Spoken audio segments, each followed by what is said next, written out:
Je vous laisse le micro pour le débat du jour. Merci Pierre-Hugues Dubois, on se retrouve demain à partir de 6h30. De 6h30, bon pied, bon oeil. Eh bien, bonne journée et bon sommeil. Merci. Non, bon réveil. Bon réveil, c'est le matin. Et Radio Notre-Dame, le débat du jour. Quoique, on continue à se réveiller après tout. Si jamais vous avez un petit sommeil tardif, eh bien, c'est l'occasion, avec le débat du jour jusqu'à 10h, de prendre le pouls de l'actualité. Une actualité qui va être dominée par le Vatican, ou plutôt par le pape, le nouveau pape Léon XIV. On va analyser ses premières déclarations, les premières nominations, et essayer d'esquisser un petit peu ce qui pourrait se présenter comme un pontificat qui peut-être s'annoncera assez long, dans la mesure où il a 69 ans. Voilà, je vais vous présenter nos débatteurs dans un instant, que vous connaissez bien car ils viennent régulièrement. Christine Pedotti est des nôtres ce matin, essayiste, écrivain. Bonjour Christine. Bonjour. Vous dirigez la revue Témoignages chrétiens. Éric Delège est des nôtres également, rédacteur en chef du site Aletheia, journaliste. Bonjour Éric. Bonjour. Vous baissez un petit peu de régime maintenant, Éric Delège, maintenant que le pape Léon XIV est entré un petit peu dans ses nouvelles fonctions, a pris l'habit en quelque sorte. Est-ce qu'aujourd'hui, pour un site comme Aletheia, c'est un petit peu plus... On ne baisse pas de régime puisqu'il y a toujours un grand intérêt, mais c'est certain qu'effectivement, passer la période de deuil avec la disparition de François, du conclave, et puis bien sûr de cet enthousiasme autour de l'apparition de Léon XIV à la Loggia, on a été très très présent et on continuera à l'être avec maintenant peut-être non pas plus de modération, mais on sait déjà beaucoup de choses sur Léon XIV et on va continuer à découvrir ce nouveau pontife avec nos lecteurs.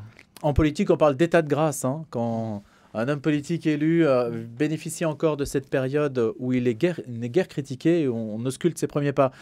C'est encore l'état de grâce pour Léon XIV. Oui, d'ailleurs, je pense que les papes n'ont pas exactement cette... alors, il y a évidemment l'enthousiasme médiatique mondial, etc. Mais finalement, les papes qui sont là pour longtemps, a priori, et nous souhaitons à Léon d'être là pour vraiment longtemps. À perpétuité. Oui, globalement. En fait, les papes ont le temps. Ils ont le temps de s'installer. Ils n'ont pas cette espèce d'épée de Damoclès de 100 jours. Il faut que je fasse un maximum de choses en 100 jours parce que au-delà de 100 jours, j'aurais perdu l'état de grâce. Mais en fait, les papes sont pas du tout dans cette situation. Et c'est très bien qu'ils aient le temps de s'installer, qu'ils aient le temps de faire les choses. Alors, par exemple, il y a une chose qui est amusante, c'est que tous les postes de la curie sont en fait démissionnaires de fait pendant le moment où le siège est vacant. Oui. Et en fait, la première chose qu'a fait le pape Léon, au lendemain, mais vraiment le lendemain matin de son élection, c'est qu'il a remis tout le monde en disant on continue. Donc, il y a cette force de la continuité. Donc, en fait, il n'est pas obligé d'aller vite et de faire des choses marquantes comme si on est président de la République française ou président américain où on a 100 jours, on a noté les 100 jours de Trump pour voir ce qui s'était passé, comme si au-delà de 100 jours, c'était fini et on ne pouvait plus rien faire. Non, les papes disposent de bien plus de temps et ça, c'est bien. Qu'est-ce que ça représentait pour vous? Je parlais d'Aletheia à l'instant. Pour vous, Témoignages chrétiens? Donc nous, on est un hebdomadaire, donc on a essayé d'être dans la ligne des choses. C'était pas un peu compliqué, parce que le pape François, son décès est annoncé un lundi matin, nous on boucle lundi soir, donc autant vous dire que...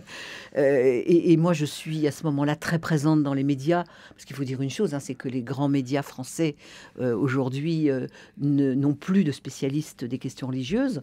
Donc, en fait, ils vont chercher les experts autour des gens que vous recevez à cette table. Tant mieux d'un certain point de vue, ça donne l'occasion de s'exprimer. Oui, tout à fait. Ça permet de dire des choses, je dirais, peut-être plus éclairées. Parce que nous avons, je pense que tous les experts qui sont allés autour des tables médiatiques au cours de ce récent mois ont pu constater le manque abyssal de culture religieuse parmi dans les grands médias. Bon, il y a des gens qui savent de quoi ils parlent, mais il y en a beaucoup qui savent vraiment plus rien. Donc, est-ce qu'il y a un premier état des lieux qu'on peut faire du point de vue des nominations? Est-ce qu'il y a des choses intéressantes qui ont pu marquer les esprits? Parce que les grands médias ont assuré une couverture médiatique très importante, une couverture très forte au moment de l'élection du pape. Puis après, évidemment, ils passent à autre chose. En revanche, des médias, j'allais dire, plus spécialisés prennent le relais sur un certain nombre de points, en particulier celui des nominations. Éric Delège. Oui, cette semaine, on a vu que le cours des nominations reprenait presque comme avant, avec la nomination de nonces, avec la nomination d'un évêque hier en France, avec la reconduction, comme disait Christine, de membres de la curie qui étaient des missionnaires de fait. Ça y est, la machine vaticane semble reprendre un cours normal, et ces nominations sont, à mon avis, très observées, très scrutées, pour voir s'il y a une petite nuance déjà qui se fait avec le prédécesseur de Léon XIV. Le cardinal Bustillo, envoyé spécial pour les 350 ans des apparitions de Père Monial, c'est aussi une forme de nomination, ou du moins de mission. Oui. Tout à fait. Mais en fait, là, en l'occurrence, le pape Léon, il est particulièrement bien placé sur les nominations, puisque au fond, c'était son métier d'avant. Donc, en fait, tous ces dossiers de nomination importants, ils étaient sur son bureau, tandis qu'il était au dicaster des évêques. Donc là, il n'y a pas de surprise, et la continuité se fait, est très naturelle, parce que les dossiers passent de son ancien bureau à son nouveau bureau. Ah bah voilà, il y a aussi son nouveau bureau, parmi les choses que tout le monde va observer. Il semble qu'il ait l'intention de les se réinstaller dans les appartements pontificaux, ce qui est une bonne chose, parce qu'on a vu qu'à l'usage, moi j'avais écrit ça, que François, au fond, il avait été comme un migrant au Vatican, qu'il n'avait jamais complètement ouvert sa valise en restant dans la maison d'hôte, dans la maison de passage. Bon, quand on a un pape comme celui que nous avons là, il s'installe pour un moment. Et voilà, assez naturellement, je pense qu'il va retourner dans les appartements pontificaux. J'espère qu'il fera ce qu'il faut pour ne pas y éprouver l'immense isolement, pas seulement la solitude, mais l'immense isolement que ça peut représenter. Je me dis qu'après tout, il est augustin, et que ça serait judicieux qu'il entretienne une forme de vie fraternelle, avec quelques augustins autour de lui. Qu'il semble développer, parce que quand on regarde ses premiers déplacements, effectivement, il a bien pensé à ses frères augustins, que ce soit son déplacement au lendemain de son élection. Il est allé au sud de Rome. À sud de Rome, là, à Gazzano. Il est allé aussi à l'université des Augustins. Bon, voilà. Ça, en revanche, j'ai l'impression que c'est peut-être, non pas une leçon, mais dans ses premiers déplacements autour de Rome, on voit bien qu'il reste très proche de ses frères augustins. Et moi, pour compléter ce que disait Christine, dans les premiers gestes que Léon XIV a posés, que ce soit à Loggia, dans ses déclarations, quoi que ce soit, j'ai l'impression, c'est un sentiment, qu'il a l'intention de faire pape, quoi.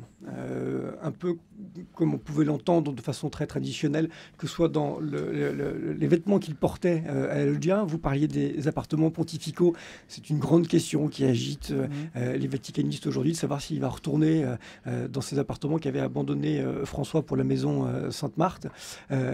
Effectivement, j'ai l'impression qu'il souhaite réhabiter cette fonction en cochant beaucoup de cases qui donneront tout le prestige à cette fonction, en fait. Voilà. Vous parliez d'inflexion. Est-ce qu'on peut déjà voir quelques inflexions à partir de certaines nominations? Je pense au grand chancelier de l'Institut pontifical Jean-Paul II pour le mariage et la famille, puisque le pape Léon XIV a nommé le cardinal Baldassare Renna, qui donc remplace un autre prélat qui avait été assez critiqué, ou du moins qui avait été au cœur, je ne sais pas si vous avez des éléments d'information là-dessus, mais en tout cas l'archevêque Vincenzo Paglia avait été critiqué notamment pour des propos sur le suicide assisté, auquel il s'était montré plutôt favorable. Est-ce que ça, c'est, selon vous, est-ce que c'est un élément de recentrage ou une inflexion particulière que donne le pape Léon XIV, ou il est trop tôt pour décrypter cette nomination? Moi, je crois qu'il est peut-être trop tôt pour décrypter cette nomination qui s'inscrit, là encore, me semble-t-il, dans le prolongement de nominations qui étaient déjà dans le tuyau. En fait, Monseigneur Raina est évêque à Rome, attaché au Latran, dont l'Institut pour la vie est aussi attaché, même s'il est indépendant. En fait, on revient à quelque Donc chose... mécaniquement, voilà. En fait, c'était prévu. C'est François qui avait effectivement rompu avec quelques usages en nommant Monseigneur Paglia, qui avait effectivement des prises de position originales, en tout cas dissonantes avec ce qui avait pu être entendu auparavant. Là, en fait, moi, il me semble que c'est pas du tout politique et que c'est difficile à décrypter, puisqu'en fait, on voit un évêque de Rome qui reprend en main ça. Et puis, en plus de ça, le rôle qui est assigné à Monseigneur Rayna est assez institutionnel, c'est-à-dire qu'en fait, lui, il nomme des professeurs, les révoque. Donc je ne crois pas qu'on puisse voir tout de suite la patte de Léon XIV dans cette nomination qui rentre dans un processus classique. Alors pour la petite histoire, Christiane Pedotti. Paglia, le cardinal Paglia, il a eu 80 ans la veille. Non, le jour même, le 21 avril de la mort de Oui, et de donc François. il n'était pas électeur. Non. Voilà, mais vraiment, c'est le coup près est passé pile poil. Le mot famille a été pas mal employé par le pape Léon XIV déjà, non? Vous l'avez entendu dans certains discours. Qu'est-ce qu'il faut? J'essaie de voir, de voir s'il y a comment dirais-je, pas un langage codé, c'est pas ça. Mais est-ce qu'il y a des éléments de langage qui donnent une indication? En toute honnêteté, est-ce qu'on peut essayer de chercher? Moi, j'en ai noté au moins deux, peut-être dans son discours très préparé à la Loggia le jour de son élection, où il a rendu un hommage très vibrant au maire de famille. Et puis, de façon un peu plus surprenante, devant les ambassadeurs. Son discours s'est articulé autour de 3 points, et notamment un sur la question de la famille, texto, fait d'un homme et d'une femme. Voilà, moi j'ai été assez surpris qu'il dise ça devant des ambassadeurs. C'était pour rappeler aux États ce qui lui semblait être le fondement d'une société fraternelle. Voilà. Christiane Pedotti, là-dessus? Oui, enfin, moi je suis pas étonnée, mais maintenant, si on allait regarder ce que disait François, je veux dire, le pape François aussi, il était favorable à la famille et il l'a abondamment dit. Enfin, il a aussi abondamment dit à quel point les mères, par exemple, j'ai toujours été frappée de la façon dont le pape François parlait de ces mères courage qu'il avait rencontrées dans les bidonvilles d'Argentine et souvent, quand on m'a interrogé sur le pape François et la situation des femmes, la place des femmes, je me suis toujours dit, mais en fait, pour le pape François, les femmes, c'est pas une femme comme moi, une occidentale émancipée. Pour le pape François, c'est ces mères courage qui tiennent à bout de bras des familles dans des conditions terribles. Et c'est ces femmes-là vers lesquelles il est tourné. Donc, faut pas que je m'étonne quand j'ai pas toujours le sentiment qui me parle à moi. Donc, d'une certaine façon, le pape Léon, il est dans la même situation, il a eu ces mêmes expériences, parce qu'on sait que dans les situations très critiques, ce sont les femmes qui sont là. Hein. Désolé, messieurs, de dire ça. Mais voilà, quand en fait, voilà, je veux dire, celles qui tiennent les familles, qui tiennent les sociétés, c'est le matriarcat en fait. Mais oui, il y a quelque chose parce que les femmes, elles prennent soin. Je veux dire, regardez à Gaza, il y a aussi cette volonté acharnée des femmes de tenir, de faire vivre les enfants, de soigner les hommes. Voilà, il y a quelque chose là qui est, je veux dire, c'est presque pas historique, quoi. Il y a quelque chose. Oui, mais dans l'histoire, il y a eu des cas, par exemple, après la Seconde Guerre mondiale, les femmes des ruines, hein, par exemple, qui ont reconstruit l'Allemagne, elles étaient seules à retrousser les manches, les maris n'étaient pas là, ils étaient morts la plupart du temps. Bien sûr. Et donc, dans les périodes délicates, c'est vrai que ce sont les femmes qui suppléent, on ne le dit pas assez. Oui, mais c'est vrai que pour le pape François, c'était beaucoup ça. C'était beaucoup ça. Et là, en fait, je pense que le pape Léon a la même expérience. Hein, le fait qu'il ait été longtemps dans des lieux très, très défavorisés, il sait que celles qui tiennent qui tiennent les foyers, qui font que tout ne s'écroule pas, finalement, c'est ces femmes avec ce courage infini, cette patience incroyable. Voilà. Sur le mode de communication, le qui suis-je pour juger du pape François a interloqué, a beaucoup interpellé. Est-ce qu'on imagine le pape Léon XIV recourir à des questions de cette nature-là? Est-ce que c'est trop tôt pour le dire là aussi? Est-ce que ces discours semblent, en tout cas, rétifs à l'improvisation? Les formules tranchantes de François? Des formules tranchantes, des formules qui interpellent, qui médiatisent aussi beaucoup une question et qui s'y engagent d'une certaine façon. Est-ce qu'on a un recentrage magistériel dans l'ordre de l'enseignement et de la redécouverte du magistère, ou bien est-ce qu'on va pouvoir assister à des interpellations fortes? Ça, on ne sait pas encore, parce que finalement, ce qu'on n'a pas observé pour l'instant, c'est ce qu'on pourrait appeler la parole libre de Léon. Est-ce qu'il en aura? C'est très frappant si on compare les deux apparitions à la Loggia, des deux pontifes l'un derrière l'autre. Le pape François, il a rien préparé. Moi, j'étais en dessous. Hein, je me vous étiez très en bien. dessous. Oui, il y a Ouais. 12 ans, j'étais en dessous, absolument. Et il a rien préparé. Et en même temps, c'est un moment absolument incroyable. Le silence sur la place quand il demande, compris pour lui, moi de ma vie, j'oublierai jamais. C'est un silence extraordinaire. Quand une foule tout d'un coup fait le silence, ça a un côté, c'était prodigieux. Mais il y a quelque chose dans une façon de se pencher vers nous, c'est-à-dire dès l'instant où il est élu, il se penche vers les gens, et on voit que la parole est libre. Il improvise, il dit bonsoir, chers frères et sœurs, etc. Les cardinaux ont été me chercher loin. Et en fait, cette liberté de ton, Il demande compris pour lui. voilà, il demande compris pour lui, évidemment, mais cette liberté de ton, il la manifeste immédiatement.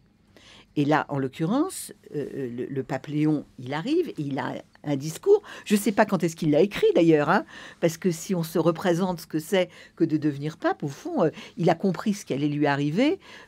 Assez tôt quand même. Jeudi dans la matinée. Donc avant d'être élu. À mon avis, il n'a pas fait de sieste, lui. Hein. Il a eu le temps de gratter quand même. Jeudi, après le déjeuner, il s'est dit qu'il fallait qu'il prenne des notes pour ce qu'il allait devoir dire à la loggia, écouté par des milliards de gens. Vous imaginez cet homme qui avait tenu des discours publics, évidemment, il avait fait des prédications dans des églises. Mais là, tout d'un coup, non seulement il a la foule immense sur la place Saint-Pierre et dans la Via della Conciliazione. Donc, à perte de vue, il voit une foule. Et puis, il y a des milliards de gens qui l'écoutent. Et moi, je comprends qu'il a un papier, quoi, parce que faut quand même avoir l'estomac du pape François pour parler sans papier. Donc là, clairement, il est plus organisé, plus cadré. Maintenant, on peut ne pas le regretter, parce que quand on écoute ce qu'il a dit ce soir-là, c'est une forme de programme, et c'est un programme sacrément intéressant. Par exemple, Éric Delège, vous, qu'est-ce que vous avez retenu de cette, justement de ce discours programme, peut-être?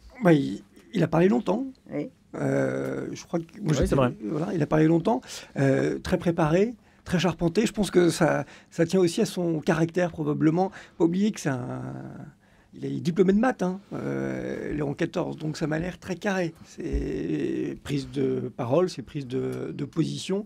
Et à chaque fois, moi, dans ces discours, contrairement à François, qui avait cette tendance à sortir de son discours, à improviser, parfois de façon prophétique et géniale, ou d'autres fois de façon un peu plus délicate pour le service de communication du Saint-Siège pour rattraper le coup. Là, moi, ce qui me frappe, c'est qu'il sait où il va. En tous les cas, avec ses discours préparés, il semble très déterminé sur le fond et laisser assez peu de place à l'improvisation, au moins dans la parole, peut-être moins dans la relation avec les fidèles, où moi je l'ai trouvé très proche. Je ne sais pas si vous avez vu ces images où on le voit typiquement à Guasano, où il check les passants. Il signe des autographes. Il signe des autographes. Avant-hier, il embrasse comme du bon pain normal son frère. Il y a sur un plan physique, c'est déjà un peu différent. Et sur le fond, il est très attaché à son texte. Et je pense que on va avoir affaire à un pape très rigoureux sur la forme et la prise de parole en public. Et d'où l'intérêt de le regarder, de le lire et d'essayer de comprendre ce qu'on essaie de faire ce matin. On va se quitter pour les infos 2 minutes et on se retrouve juste après.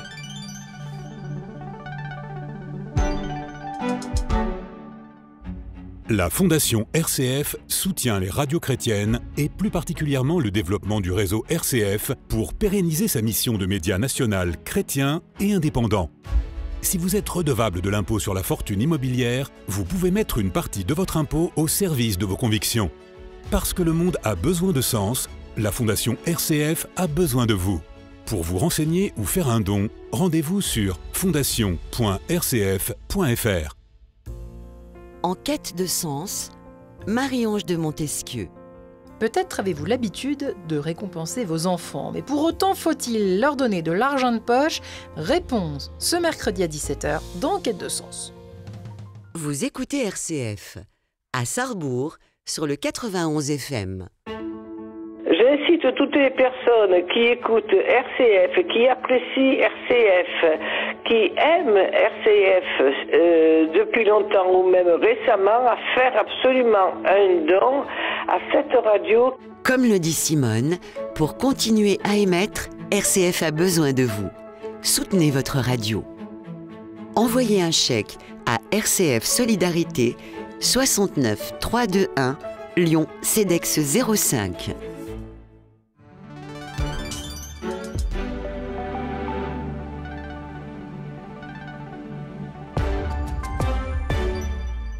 À 9h30, un point sur l'info, Cécile Mérieux, bonjour. Bonjour. Guerre en Ukraine, le Kremlin affirme que Vladimir Poutine s'est rendu hier dans la région frontalière de Koursk. Depuis avril, la Russie affirme avoir entièrement repris, avec l'aide des combattants nord-coréens, cette région dans laquelle les forces ukrainiennes avaient réussi à pénétrer l'été dernier. Les Émirats arabes unis ont conclu un accord avec Israël pour permettre la livraison d'aide humanitaire urgente à la bande de Gaza assiégée. Le chef de la diplomatie émirati s'est entretenu par téléphone avec son homologue israélien. Cette aide répondrait dans une première phase aux besoins d'environ 15 000 personnes. En France, et plus exactement au Lavandou, dans le Var, les intempéries d'hier ont fait au moins 3 morts. Les secours continuent de s'organiser. Des distributions d'eau potable ont eu encore lieu cette nuit. Les habitants de la commune varoise ont aussi reçu la visite de François-Noël Buffet, ministre auprès du ministre de l'Intérieur. Il a promis l'aide de l'État immédiate pour la commune et ses habitants. Droit à l'aide à mourir, les députés ont approuvé hier les conditions d'éligibilité et ont entamé des débats sur la procédure. Ils reviendront cet après-midi sur cette question après la séance de questions au gouvernement prévue à 14h. Plus de 1200 amendements restent à étudier. Le vote final sur l'ensemble du texte est prévu mardi prochain. En prison, la chasse au portable s'intensifie. Une vaste opération de saisie de téléphones de taille de briquet et vendue comme indétectable par les portiques de sécurité est en cours depuis hier, déjà réalisée dans 66 prisons françaises. Dernière ligne droite pour la commission parlementaire sur les violences scolaires, une initiative née de l'affaire Betaram. Aujourd'hui, c'est au tour de la ministre de l'Éducation nationale, Elisabeth Borne, d'être auditionnée. Et puis charcuterie, biscuits, gâteaux industriels, les 2/3 des promotions alimentaires que l'on trouve dans nos supermarchés concernent des aliments trop gras, sucrés ou trop salés. C'est ce que ressort l'enquête de l'ONG Foodwatch qui analyse près de 5000 produits issus de Carrefour, Coopérative U, Leclerc, Intermarché, Lidl entre février et mars. Merci Cécile Mérieux. RCF et Radio Notre-Dame, le débat du jour. Christine Pedotti, Éric Delège, pour parler du pape Léon XIV qui va jouer un rôle diplomatique, qui le joue déjà. En tout cas, le Vatican est prêt à accueillir des discussions de paix entre la Russie et l'Ukraine. La réponse de Moscou est attendue, mais le Saint-Siège a confirmé sa disponibilité en celle du pape Léon XIV pour être l'hôte d'une rencontre directe entre les responsables ukrainiens et russes, sachant que cette proposition a été tout à fait bien accueillie par un ensemble d'interlocuteurs importants dans le monde, Donald Trump, Emmanuel Macron, Giorgia Meloni, par exemple, pour ne citer que. Est-ce que cela, justement, donne une indication de ce que le Vatican, même si ce n'est pas nouveau que le Vatican soit un lieu d'échange diplomatique, mais on se souvient le 26 avril de la fameuse rencontre à la basilique Saint-Pierre entre Donald Trump et Volodymyr Zelensky, qui déjà peut-être annonçait cet engagement diplomatique qui va donc se confirmer. Comment l'interprétez-vous, Christine Pedotti, Éric Delège? Christine. S'il y a une chose qui est urgente dans le monde d'aujourd'hui, c'est la question de la paix. Le monde est plus dangereux qu'il n'a jamais été depuis 80 ans, à bien des égards. Donc, en fait, s'il y a un engagement qu'on espère du point de vue, que moi j'espère du point de vue du pape, parce qu'il a le poids pour le faire, c'est bien un engagement pour la paix. Alors, cette proposition, elle est à la fois dans la continuité d'un certain nombre d'actions du Vatican. Le pape François, on a peut-être oublié, il avait reçu en 2014, me semble-t-il, Shimon Peres et Mahmoud Abbas dans les jardins du Vatican pour un temps de prière commun. Le pape Jean XXIII, que je chéris toujours, avait intercédé pour la paix au moment où, en fait, il y a eu le plus grand risque de Troisième Guerre mondiale, au moment des missiles de Cuba en octobre 1962, au moment où s'ouvre le Concile de Vatican II, alors que les évêques et les cardinaux du monde entier sont dans Saint-Pierre, le pape Jean XXIII, lui, essaie d'empêcher la guerre. Et il faut imaginer quand même, c'est un truc incroyable, c'est que le discours, l'appel à la paix du pape est publié à la une de la Pravda en Union soviétique à l'époque. Hein. Donc, je veux dire, Staline disait le pape. Ça, vous avez le numéro chez vous? Le pape, combien de divisions? Le pape, il a une vraie puissance pour œuvrer pour la paix. Surtout pour un mathématicien avec les divisions. Et la question, c'est qu'est-ce que ce pape-là peut faire? À quel point il peut... je ne sais pas, moi j'ai l'intuition qu'il ira plaider pour la paix quasiment physiquement. Qu'il ira dans des lieux où il empêchera la catastrophe d'arriver. Voilà, ça c'est l'intuition que j'ai. Je ne sais pas s'il osera aller à Gaza, enfin s'il pourrait le faire, mais j'ai l'intuition que c'est pour lui, je dirais, en dehors de ce qu'il a à faire pour nous les catholiques, et bon, il faut qu'il s'occupe de l'Église aussi, hein, bien sûr, mais que c'est vraiment un pape pour le monde et pour la paix. En tous les cas, j'ai vraiment entendu ça dans sa première déclaration et dans ce qui suit. Quand je parlais de recentrage, est-ce qu'il y aura un recentrage aussi géographique de ce point de vue si ça vient au Vatican plutôt que le pape qui se déplace dans un pays? Est-ce qu'il sera plus domestique dans ses attitudes, Éric Delège, par rapport à ce dossier-là, justement? Si le Saint-Siège devient... Je ne pense pas qu'il soit domestique parce qu'il a reçu cette semaine les ambassadeurs accrédités auprès du Saint-Siège. 184 représentants. C'est le réseau diplomatique le plus important, le plus original, à mon avis, que n'importe quel État souverain, dont n'importe quel État souverain dispose. Il leur a dit de les manières, non pas qu'il serait un pape sans frontières, mais je pense qu'il a des fourmis dans les jambes et qu'il ira se déplacer là où il faut aller. Et pour revenir sur votre question initiale, oui, il y a eu cette offre normale dans la continuité de tous les pontificats de faire du Vatican un espace pour échanger. Moi, je me souviens plus récemment d'une image qui m'avait beaucoup frappé à propos du conflit au Soudan du Sud. Je ne sais pas si vous vous souvenez de François qui se jetait aux pieds des dirigeants du Soudan pour leur implorer la paix. Très clairement, le Vatican peut jouer un rôle de facilitateur parce que, comme le disait Léon dans sa première intervention, il va militer pour une paix désarmée et désarmante, quoi. Donc on va retrouver le Vatican aux premières loges pour faciliter en fait la capacité que des peuples, des pays peuvent avoir à discuter ensemble et trouver des solutions. Et j'insiste, je pense qu'il y a des fourmis dans les jambes pour y parvenir. Oui. Nous avons la même intuition. Voilà. Et alors, sans faire le procès de François, parce qu'on parle quand même beaucoup de... Il a cité deux conflits dans ce discours, le conflit en Ukraine et le conflit à Gaza, que vous avez cité vous aussi, Christine. Donc je pense qu'il va être spécialement impliqué là-dedans. Et mettre tout en œuvre, comme d'autres pontifes ont pu le faire avant. Moi, je me souviens encore de ce que François avait fait aussi, notamment sur le conflit en Ukraine, de se rendre directement à l'ambassade de Russie, sitôt l'invasion russe, parfois avec... sans note des propos un peu désarmants qui avaient pu crisper certaines parties, demandant aux Ukrainiens d'agiter le drapeau blanc. Effectivement, il avait assez mal pris. Là, on repart à zéro, en fait, avec Léon XIV, non pas d'une page blanche, mais effectivement de retrouver la densité du réseau diplomatique du Vatican, de sa force de persuasion, en tous les cas de son poids, qui n'est pas que relatif dans la diplomatie mondiale, avec, j'ai envie de dire, de nouveaux acteurs qui vont peut-être permettre d'avancer. Voilà. Et ça veut dire s'appuyer davantage peut-être sur l'institution en tant que telle et son expérience diplomatique plutôt que la seule intuition. Peut-être que le pape François y est allé beaucoup à l'intuition, si on peut dire, sur ce dossier-là. En tout cas, sur l'histoire du drapeau blanc, il a dû s'expliquer pour dire que ça ne voulait pas dire ce que l'on lui fait dire, etc. C'est compliqué, l'exercice de la parole.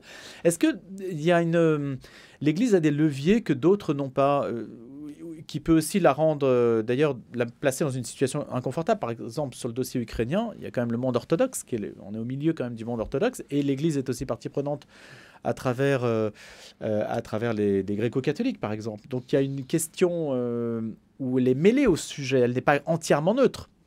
La question religieuse implique le christianisme, implique l'Église par le biais de la culture chrétienne qui, malheureusement, est impliquée à 200% dans cette histoire. Oui, et on a bien vu d'ailleurs que le pape François s'était mépris sur le fait qu'il puisse avoir un partenaire dans la personne du patriarche Kirill qu'il avait rencontré et dont, en fait, je crois qu'il pensait que c'était un chef spirituel et que donc il pouvait avoir une conversation au niveau spirituel. Il y a eu une impasse là. Et bah oui, parce qu'il a fallu qu'il admette qu'il avait juste face à lui un oligarque comme un autre et pas du tout une figure spirituelle. Donc je pense que ça a été une révélation douloureuse, hein, parce que je pense qu'il y avait une forme d'heureuse naïveté de la part du pape François de penser que quand on est le patriarche de Moscou, on a d'abord à cœur les affaires spirituelles et pas son compte en banque.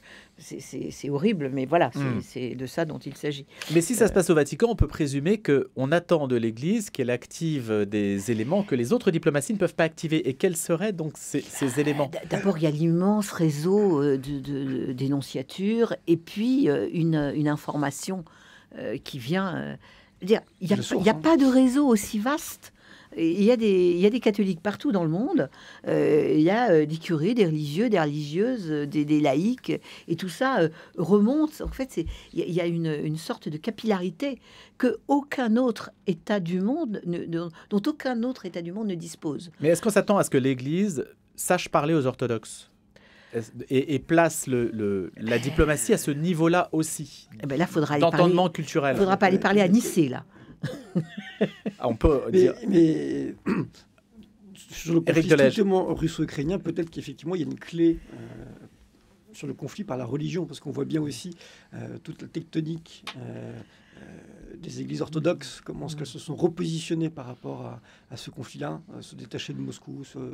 Avec des antagonismes très forts entre Moscou et Constantinople. Mais l'église autocéphale d'Ukraine s'est séparée du patriarcat de Moscou avec des choses un peu compliquées sur... Et pour l'instant, la diplomatie vaticane, même si elle avait de grandes ambitions, c'est quand même limité à une dimension strictement humanitaire, en fait. Et donc là, peut-être qu'avec l'arrivée de Léon, elle pourrait prendre une autre ampleur, précisément pour cette capacité à mettre des gens autour de la même table. Alors après, de là à ce que ça se passe au Vatican, moi, j'en suis pas convaincu.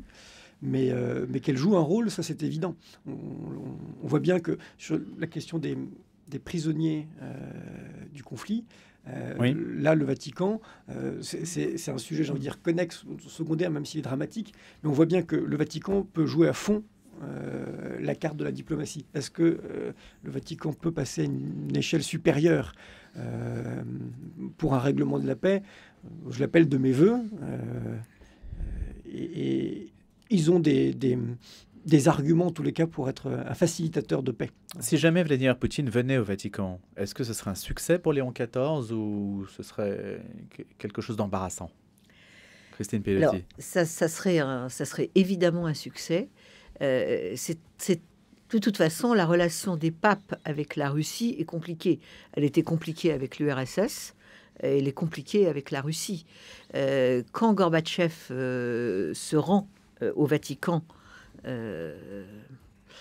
alors, fin 89, quelque chose comme ça, me semble-t-il. Peut-être un peu plus tôt. Vous n'étiez pas né, Eric. Voilà, mais bon, Gorbatchev va au Vatican, c'est une grande première. Et en fait, il a des ennuis immédiats avec le patriarcat de Moscou. Donc, alors qu'à ce moment-là, l'Église... on est encore dans le monde soviétique. Est-ce qu'on en est sorti? Ça, c'est une question. C'est une vraie question. C'est l'une des complexités de l'orthodoxie, c'est que elle est attachée à la dimension nationale. Et c'est d'ailleurs, je veux dire, réjouissons-nous. Nous sommes des catholiques, donc je veux dire, la dimension pour les catholiques, elle est universelle. Le pape, certes, il a deux nationalités. Mais il est d'abord un pontife universel qui, à l'instant où il devient pape, alors je ne sais pas ce que l'administration fiscale américaine en pensera, mais... oui, parce qu'il se peut qu'il paye des impôts aux États-Unis. Mais... Voilà, mais au moment où il devient pape, je veux dire, il est citoyen du monde et il n'a plus d'attache partisane liée à sa nationalité, etc. Et on voit que Jean-Paul II, par exemple, qui était un pape polonais, qui n'était pas négligeable, a su vraiment... faire ce qu'il fallait en tant que pape et aussi polonais, mais jamais en mettant... Enfin, voilà. Mais ça a beaucoup joué, sa nationalité polonaise. Ça a joué, mais avec beaucoup de subtilité et d'intelligence. Je suis sûre que le pape Léon va savoir utiliser le fait qu'il est un pape américain, pas seulement pour la question des impôts qui semble agiter les... Vladimir Poutine au Vatican, c'est possible, Éric Delège? La dernière fois qu'il est venu, c'était en 2019. C'est possible, mais je ne sais pas spontanément, je ne vois pas Vladimir Poutine revenir négocier à titre personnel en Europe ou autour du territoire européen. Voilà. Parce que, je rappelle quand même pour mémoire qu'il a une plainte, enfin une accusation du tribunal pénal international. Est-ce que le Vatican est un sanctuaire de ce point de vue-là, ou est-ce qu'on peut l'arrêter au Vatican? Je ne pense pas que le Vatican soit parti au traité de Rome sur le TPI. Il faudra bien atterrir quelque part. Mais il faudra bien atterrir quelque part, ce qui mettra Giorgia Meloni dans une situation délicate. Voilà, on voit bien, hein, Vladimir Poutine, jusqu'alors, il évite quand même les voyages. Bien sûr, c'est pour ça que la question serait... Mais est-ce qu'on peut imaginer que ces pourparlers s'engagent sans la présence non plus de Vladimir Poutine? C'est possible que les services diplomatiques du Vatican soient une cheville ouvrière peut-être d'une solution, à l'évidence, parce qu'ils ont des clés. Après qu'un règlement s'effectue au Vatican, personnellement, je n'y crois pas. Non, puis de toute façon, il faut quand même être réaliste sur la situation de la guerre en Ukraine. C'est que pour l'heure, on n'a décelé aucun désir d'apaisement ou de paix du côté russe. Donc c'est pas comme si en fait on était dans une négociation complexe, mais qu'il y avait un désir de paix identifié du côté de Vladimir Poutine. Pour l'instant, il est droit dans ses bottes, et d'ailleurs Donald Trump est en train de le mesurer. On va voir ce qui s'est passé la semaine dernière sur entendu pour parler à Istanbul. Oui. La question serait l'effort peut-être demandé au Vatican ou peut-être la prouesse du pape Léon XIV serait d'amener Vladimir Poutine à considérer que le moment de la paix est venu. Ce serait peut-être déjà une première étape, si jamais le Vatican avait la possibilité de jouer sur sur la psychologie du tsar actuel du Kremlin. Le fait qu'il soit américain, c'est un risque pour lui d'être... comment dirais-je, de devoir se positionner, parce que Donald Trump semble lui taper dans le dos quand il dit qu'il se réjouit d'avoir un pape américain, puis aussi que là, il s'est exprimé sur les réseaux sociaux en disant tout le bien qu'il pensait de lui. C'est aussi quelque chose qu'il va devoir gérer, comme on dit aujourd'hui, Christine Pedotti. Sa nationalité américaine, c'est réversible. On voit bien qu'auprès de gens, je dirais, moins avertis, un pape américain, ça a créé une sorte d'effroi en se disant, déjà, on a un président américain ingérable, et en plus, on va se retrouver avec un pape américain, comme si un pape américain allait épouser les options du Trumpisme. Alors là, on peut être totalement rassuré, même si Donald Trump dit des choses flatteuses sur Léon XIV, ils n'ont quand même pas beaucoup de points où ils vont se retrouver d'accord. Pourquoi l'encense-t-il, à votre avis, alors? Je pense que Donald Trump... Il n'est pas obligé de le faire. Mais non, mais Donald Trump, il aime tout ce qui brille. Donc, a priori, un pape, ça brille. C'est blanc, c'est au milieu des marbres du Vatican. Vous savez à quel point Donald Trump aime les ors et les marbres. Donc, il ne peut pas cacher sa fascination pour un homme qui se retrouve au milieu des ors et des marbres, que tout le monde regarde, alors que Donald Trump adore la notoriété. Enfin, vous imaginez, Donald Trump, c'est d'abord un champion de la télé-réalité. Or là, en fait, il y a un sacré concurrent à la loggia de... Donc il faut mieux dire qu'ils sont dans le même camp. J'ai l'impression de parler de Donald Trump comme si c'était un gosse de 5 ans, mais je pense qu'il y a une partie de la psychologie de Donald Trump qui est de cet ordre-là. Je sais pas si Éric Delège. Quand Donald Trump est parti aux funérailles de François, et on lui demandait mais pourquoi vous allez aux funérailles d'un pape catholique, il rappelait quand même que 56% des catholiques américains avaient voté pour lui, et donc ça faisait presque clientélisme, mais il n'y allait pas par affection pour François, il n'y allait pas par déférence pour l'universalité de la religion catholique, mais uniquement, me semble-t-il, par calcul politique. Il y a qu'à voir aussi le profil de son vice-président, que le cardinal Prévost, quand il n'était pas encore Léon XIV, avait pris soin, de façon presque chirurgicale, de tenser sur sa définition de l'ordre de l'amour. Voilà. Moi, je pense pas que... Expliquez un petit peu, là, Éric Delège. J.D. Vance avait proposé sa propre définition de l'ordre de l'amour pour expliquer qu'il fallait s'occuper des migrants en dernier. Voilà. Et le cardinal Prévost... Il l'avait repris. Il l'avait repris de façon assez sèche et ferme. Voilà. Il a tort. Il a tort. Voilà. Voilà, c'est le tweet, c'est « il a tort ». Et pour revenir en fait sur la nationalité de Léon XIV... c'est assez malin, même si je ne crois pas qu'il l'ait calculé de la part des cardinaux. Mais il ne faut quand même pas oublier qu'aux États-Unis, il y a 70 millions de catholiques, qui est donc un des pays où il y a le plus de catholiques au monde. Et je crois qu'ils ont dépassé ce que vous décriviez, Christine, sur l'effroi de se dire la puissance dominante au monde, c'est les États-Unis, on ne peut pas choisir un pape américain, c'est pas possible. D'autant plus que Léon XIV, en fait, il est, de mon point de vue, presque plus péruvien qu'américain. D'accord, il est né à Chicago, d'accord, il a grandi, il a peut-être cette culture-là, mais en définitive, il crée littéralement des ponts entre l'Amérique du Sud et l'Amérique du Nord, ce qui est bien vu, puisque une partie du cœur battant, que ce soit historique aux États-Unis ou sur le développement du nombre de catholiques en Amérique du Sud, est assez malin. Voilà. C'est étonnant comment on raisonne quand même encore par nationalité. C'est vous qui nous l'avez proposé. Oui, non, mais voilà. Mais cela dit, moi je pense qu'il y a une forme de similarité entre ce que fait le Collège des cardinaux en 1978, quand en fait ils élisent Karol Wojtyła, qui est un Polonais, oui. Alors qu'on est dans une guerre froide qui est plutôt en train de s'échauffer en 78.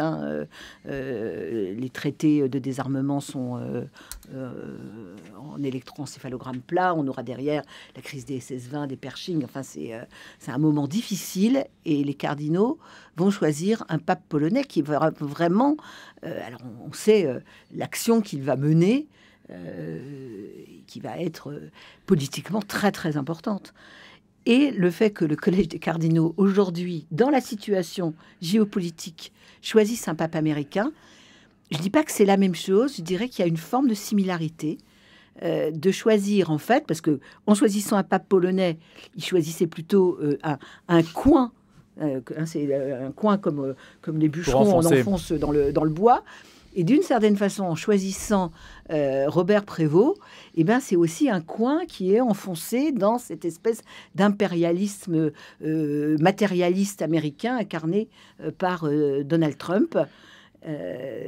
Donc vous le voyez comme un contre-pouvoir et une action... Oui, je pense qu'il y a de ça. Une action stimulante. Sur la scène internationale, effectivement, on a deux Américains un peu concurrents qui prêchent pas la même parole. Après, peut-être qu'il faut quand même aller voir au-delà, parce que Donald Trump, il est encore là pour 3 ans et demi. Il est peu probable qu'on le revoie ensuite, et Robert Prévost lui survivra. Voilà. Peut-être un dernier point. Il y a J.D. Vance derrière, donc qui peut être président, sait-on jamais. Qu'est-ce que vous en pensez? Parce que normalement, lui se met en piste. Se met en piste, clairement, voilà. Oui, c'est ça. Et qui est catholique. Drôle de catholique. Converti. Oui, voilà. Mais là, il a besoin d'un peu de catéchisme, J.D. Vance. Mais qu'il faudra suivre. En tout cas, le pape se dit peut-être que c'est quelqu'un à suivre. Oui. Et peut-être à influencer. D'ailleurs, parce que le dernier représentant d'État à avoir rencontré François, la veille de sa mort, et il l'a rencontré immédiatement après son installation lundi. Là.